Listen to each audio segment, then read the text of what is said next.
I think there is no problem, right? Yesterday we were discussing about it, that a linear equation to variable has infinite number of solutions. I have given you one example also.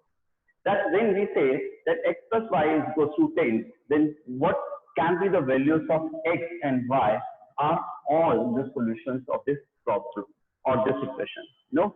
And we have numerous number, infinite number of numbers which can be the solution of this problem, right? We cannot count them because they can be in fractional form, they can be in decimal form, they can be integers also, anyone. So x plus y is equal to 10 has infinite number of solutions. This we were discussing yesterday. And now we were talking about is that what the teacher will ask, how the question will appear in the question paper. So the very first thing is that a question, a problem will be asked in this manner, like find any four set of solutions for of 3x plus 2y equals to 12. Suppose this is the equation. He says find any four set of solutions of this equation.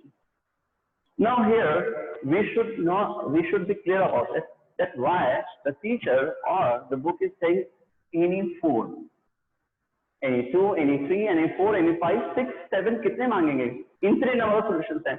वो कह रहा है any four. चलो इस question में अगर any four है, any four set of solutions, ये बिल्कुल वैसे ही बेहतर जैसे आपने फर्स्ट चैप्टर में फर्स्ट टॉपिक पढ़ा था, how many rational numbers can be inserted, how many irrational numbers can be inserted between two given numbers. Our answer is infinite.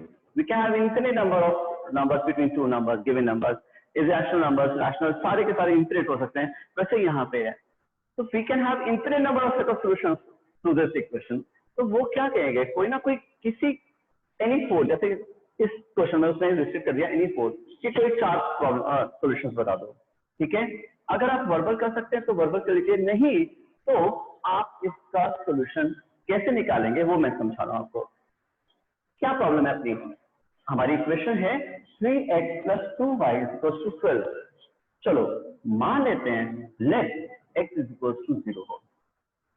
अगर x is equals to 0 हो तो 3 into 0 plus 2y is equals to 12, 2y is equals to 12, y is equals to 12 upon 2. That means y will be equals to 6.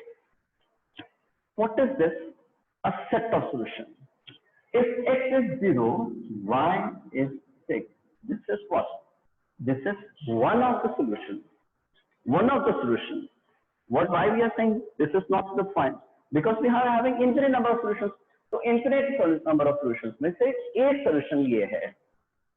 ऐसे कितने हो सकते हैं? हजारों, लाखों, infinite. इसलिए हम कह रहे हैं linear equation, एक linear equation जो दो वेरिएबल्स में हो उसके इंफिनिट नंबर ऑफ सॉल्यूशंस होते हैं. टॉपिक को समझिएगा, ठीक है? मान लीजिए हम इसी इक्वेशन में एक और सॉल्यूशन निकालना चाहते हैं. क्या माने? x को 1 मान लूं, 2 मान लूं, 3 मान लूं, 1000 मान लूं, लाख मान लूं, जिससे मैं आराम से कंफर्टेबली जिसको सॉल्व कर सकता हूं वो मान सकता हूं, है ना? और x को मान लूं, जरूरी है क्या? y को मान लूं तो y को मान लो, कोई दिक्कत नहीं है. चलो जैसे मान लेते हैं y को हमने 1 माना, जो मानना हो वो मान लो, कोई दिक्कत नहीं है, लेकिन उसकी करस्पॉन्डिंग x की वैल्यू करेक्ट होनी चाहिए. जैसे हमने अगर y को 1 माना तो ये हो जाएगा 3x plus 2 into 1 is equals to 12, 3x plus 2 is equals to 12, 3x is equals to 10, or x is equals to 10 upon 3. Now what is this? Another set of solution to this equation. So 10 upon 3, comma 1 एक इसका solution है. ये भी एक solution है कि जब y 1 होगा तो x क्या होगा? 10 upon 3. अगर इसको समझना मुश्किल हो रहा है तो मैं एक बार फिर से उस सिंपल सी थ्योरम पे सिंपल से मतलब एग्जांपल पे आता हूँ. क्या एग्जांपल दिया गया था हमें कि there are two numbers and their sum is 10. If x is equals to 0, तो 0 plus y is equals to 10 कब होगा? जब y 10 होगा. तो हमारा एक सॉल्यूशन हो गया 0 10. ठीक है ना, सही है ना। चलो और कुछ मानते हैं, मान लेते हैं x को 8 मान लेते हैं। चलो अगर x 8 होगा तो 8 प्लस वाई इक्वल टू 10 होना चाहिए, तो यानी कि y तो 2 होना चाहिए, है ना, सिंपल ट्रांसफॉर्मेशन है ना, राइट। सो अब हम कहेंगे कि 8 और 2 इसका एक सोल्यूशन है। किसी फ्रेंड ने कहा कि नहीं यार ऐसा क्यों ले रहा है, चल y को मान लेते हैं y इक्वल टू -5 है, जो चाहो वो मान लो, एक को तो x या y में से किसी एक को कुछ भी मान सकते हो, लेकिन दूसरी करस्पॉन्डिंग वैल्यू सही आनी चाहिए, है ना।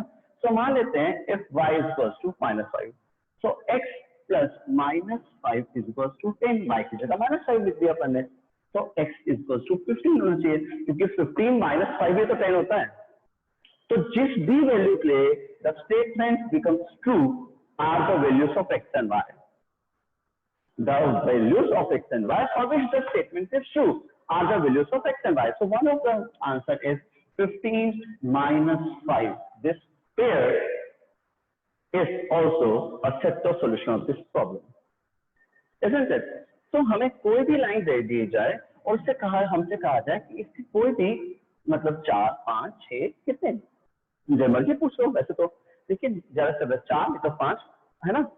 So find any 5, any 4 set of solutions to this problem. Like suppose the equation is 2x plus 3y is equals to 12. Equation चलिए कितने, इसमें कुछ भी मान लीजिए, किसी भी वेरिएबल को कुछ मान लीजिए। चलिए क्या माना आपने, लेट किया मान लेते हैं x is equals to 2, x is equals to 4 लिख रहा हूं मैं, चलो x is equals to 4 मान लेते हैं। तो 2 into 4 plus 3y is equals to 12 होगा, फिर तो 8 plus 3y equals to 12 हो जाएगा।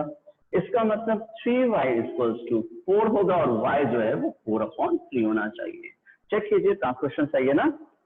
x को मैंने 4 मान लिया तो ये क्या हो जाएगा, 2x है ये, तो ये तो हो जाएगा 8, 8 plus 3y should be equals to 12, 8 should be taken on other side of the equation, so this is 3xy equals to 4, then 3 should be divided, 4 should be divided with 3, so y should be 4/3.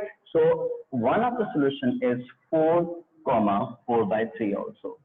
Why am I emphasizing on these values, or why I was saying that if you want to do it, you can do it in your spare copy, otherwise do it in your rough copy, because we can have infinite number of solutions.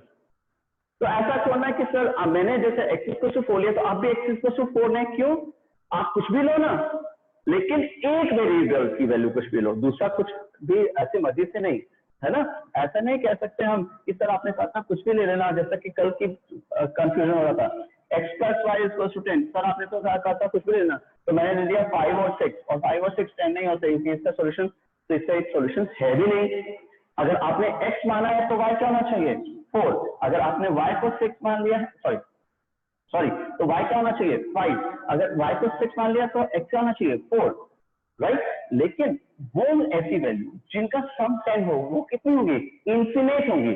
तो अगर आपको verbal आता है तो आप verbal कर लीजिए, अगर आपको मेंटल कैलकुलेशन नहीं आती है तो आप क्या करेंगे, इक्वेशन में x या y, दोबारा से बोलो, या तो x की वैल्यू पुट कर दीजिए या y की वैल्यू पुट कर दीजिए, ठीक है, एज्यूम कर लीजिए, एज्यूम कर लिया, उसके बाद उसकी करस्पॉन्डिंग दूसरी वैल्यू निकाल दीजिए, यानी x एज्यूम किया तो y की वैल्यू निकाल दीजिए क्या आएगी, और y को एज्यूम किया तो x की वैल्यू निकालो सही क्या आएगी, है ना। एक बार फिर से समझाता हूँ, चलो क्या हमें समझाया जा रहा है, एक लीनियर इक्वेशन जो 2 वेरिएबल्स में हो उसके इतने नंबर ऑफ सॉल्यूशंस होते हैं। मान लीजिए आपने तो पास किया हुआ 2x minus y equals to 5, ठीक है, क्या मानो, अपनी मर्जी से तो एक वेरिएबल एज्यूम करूंगा ना, दोनों थोड़ा कर लूंगा, दोनों how it will be true then. तो हमने क्या किया, मैंने मान लिया चलो x को कुछ मान लेता हूं, मैं मान लेता हूं चलो x इज इक्वल टू 2 है।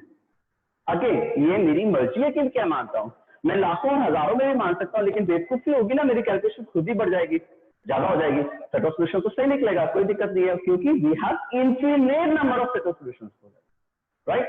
चलो x इज इक्वल टू 2 माना, अगर x 2 मानो तो y को क्या मानूंगा, तो मैं कैलकुलेशन करके देखता हूं, अगर मैं इसको 2 मान लूंगा so I will put the value of x instead of x, I will replace x with 2, I will put 2 in place of x, So it will be 4 minus y equals to 5, minus y equals to 5 minus 4, minus y equals to 1 और y equals to minus 1. बताएंगे तो linear equation one variable है.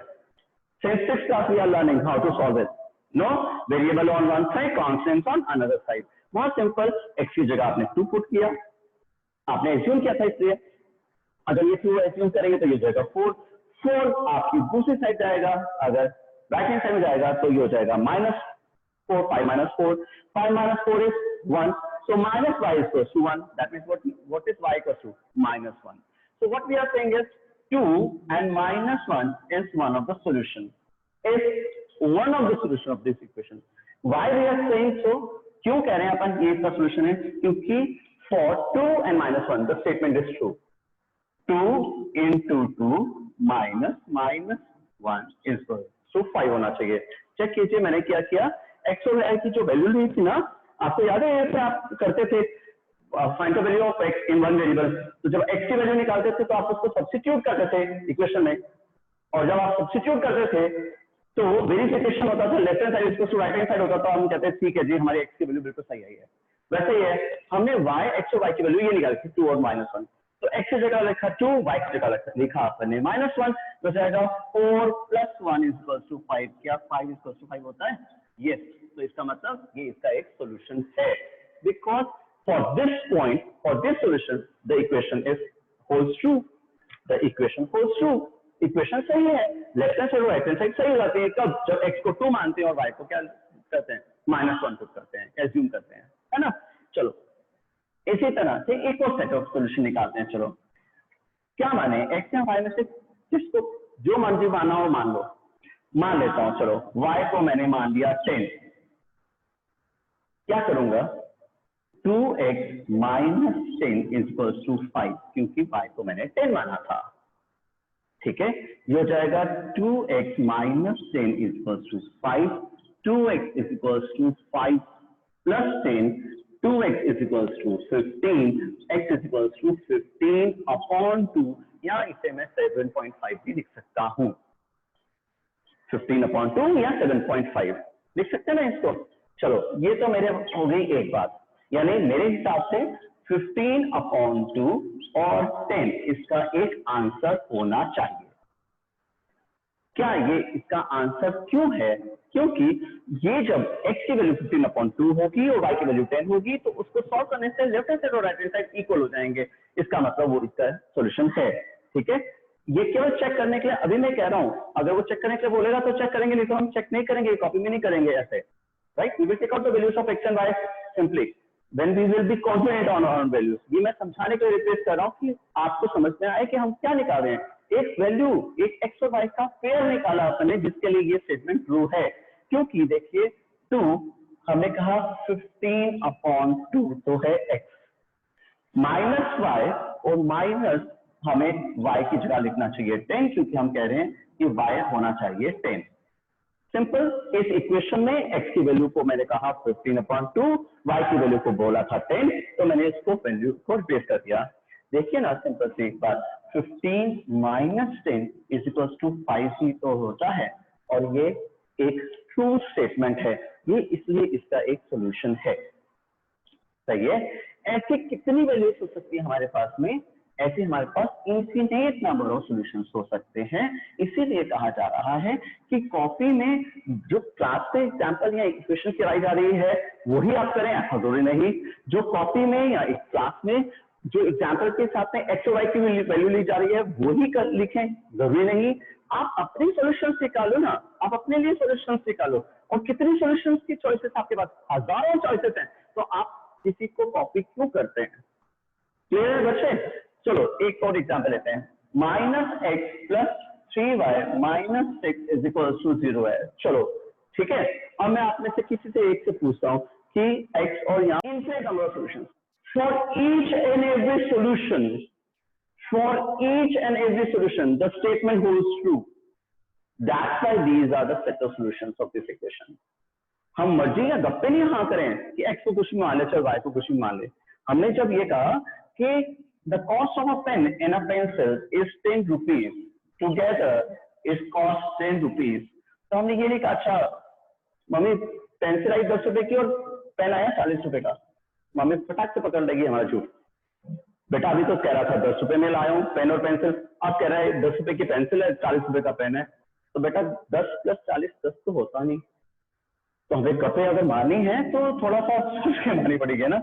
2 plus 8 की cup चल सकती है, 6 plus 4 की cup चल सकती है, 5 प्लस 5 की चल सकती है, 10 प्लस 0 हो सकता है, पेन के साथ पेंसिल फ्री थी, कुछ ऐसा हो सकता है। लेकिन ऐसे कितने आंसर्स, कितने पॉइंट्स ऐसे हो सकते हैं जो इसका सॉल्यूशन ये हो, इंफिनिट हो सकते हैं। तो आपका सेकंड पॉइंट क्लियर होना चाहिए, a linear equation in two variables, जो कि चैप्टर का नाम भी है अ लीनियर इक्वेशन, एक लीनियर इक्वेशन जो दो वेरिएबल में होती है, उसके इंफिनिट नंबर ऑफ सॉल्यूशंस होते हैं। तो अगर एग्जाम में पूछा भी गया तब से यही पूछा जाएगा ना, find any 4, find any 5, right. किसी भी बुक से आप आंसर नहीं चेक कर सकते अपने, और मत करिएगा। क्यों नहीं करने हैं? क्योंकि अगर बुक वाले ने x की वैल्यू कोई फिक्स ली है तो उसकी करस्पॉन्डिंग y की वैल्यू आई होगी। अगर आप x अगर अपना अलग ले रहे हैं या y कुछ उससे अलग ले रहे हैं तो आपका वो पेयर नहीं हो सकता। जैसे x plus y is equals to 10 है बेटा, ठीक है। अब आपने आंसर निकाले, मान लीजिए आपने निकाला 6 4, आपने निकाला 10 0, आपने आंसर निकाला इसका 8 2। अब आप बुक देखते हैं, उसमें आंसर आता है, ये तो 4 6 निकाल रहा है, ये तो 5 5 निकाल रहा है, ये तो 0 10 निकाल रहा है। मेरे आंसर और इसके आंसर अलग है होंगे, क्यों? क्योंकि इंफिनिट है। आपने देखिए ना फर्स्ट चैप्टर फर्स्ट टॉपिक क्या करा था, इंसर्ट एनी रैशनल नंबर्स। क्या रैशनल नंबर बुक के पीछे कंफर्म किए थे क्या कि यही आएंगे क्या? नहीं। क्यों? क्योंकि मैं पता था इसके और मेरे आंसर अलग हो सकते हैं, बुक के और मेरे आंसर अलग हो सकते हैं, क्योंकि इंफिनिट आंसर्स हैं। इसी तरह से किसी भी इक्वेशन के सॉल्यूशन निकालने के बाद में बुक से मत चेक कराइए, टीचर से चेक करवाइए, टीचर के पास अपना काम भेजिए करने के बाद में, लेकिन in the PDF form. It's a humble request from your side, from my side. I am really very politely I am asking you, the manner in which some of you have given me the test, photo खींच के और इस copy, whenever you complete your work, take a proper picture of your copy, convert it into PDF form। बहुत easy होता है, आप किसी भी घर में कोई बड़ा हो तो उससे गाइडेंस ले सकते हैं, किसी फ्रेंड से गाइडेंस ले सकते हैं। How much time is left? I think plenty of time is left now। चलो एक और एग्जाम्पल लेते हैं, फिर उसके बाद में मैं इससे रिलेटेड एक और क्वेश्चन अलग से क्वेश्चन करवाऊंगा, ठीक है। मान लेते हैं अपने पास में दिया हुआ है 5x minus y minus 10 is equal to 0। मान लिया, क्या जाता है मानने में, ठीक है। टीचर ने ये क्वेश्चन बना के दे दिया। अब इसका सोल्यूशन निकालने के लिए this time try to sir find out a new student please. ये अपने आंसर को देख के, जैसे एग्जाम में करते हो ना, इस टॉपिक में देखा यार ये सही होगा, शायद मैं गलत हूँ, वो नहीं आना चाहिए अपने अंदर। मैथ के स्टूडेंट को तो कभी नहीं होना चाहिए, अपने ऊपर कॉन्फिडेंस होना चाहिए कि जो मैंने किया वो सही है बस, ठीक है। चलो इसको नेक्स्ट लेवल पे ले चलो। नेक्स्ट लेवल आज इंट्रोड्यूस कर देता हूँ, क्योंकि we are running short of time. फिर भी अपने पास इतना टाइम तो है कि हम अगली बात समझ सके। आखिर क्वेश्चन उल्टा दिया हुआ हो तो कैसे? If x is equal to 2, y is equal to 3, find the value of k for equation 2x minus y plus k is equal to 0। आराम से समझिएगा, मैंने कुछ बताया नहीं आपको अभी इस क्वेश्चन के बारे में। थोड़ा सा सोचिए, अगर कोई आपको ये बता दे कि x की वैल्यू 2 है और y की वैल्यू 3 है, तो क्या आप इस गिवन इक्वेशन में k की वैल्यू मुझे बता सकते हैं? Very good, very good. 2 3 is a solution of this equation, find the value of k। It's one and the same thing for a 9th class student। I need not to tell you that the first one is abscissa, the second one is ordinate, the first one is the value of x, the other one is the value of y, and we have to replace x and y in the given equation and we have to find the value of k। That's all। It's a very simple thing, no? चलो एक और लेते हैं। He says if -1 is a solution of 4k minus 5y plus 2k is equals to 0, find 2k. I need to know the answer now. Yes, anybody who can guide me. Problem for you. When the value of x is given to us as -1, the value of y is given as -1, we will replace x and y both with the given values of x and y. It will be -4 plus 5 plus 2k is equals to 0. Check it out. So it will be 1 plus 2k is equals to 0, or 2k is equals to -1, k is equals to -1/2. By evening, I will send you some such type of questions for your practice. Do them properly in your fair copies. Okay, take care and have a nice day.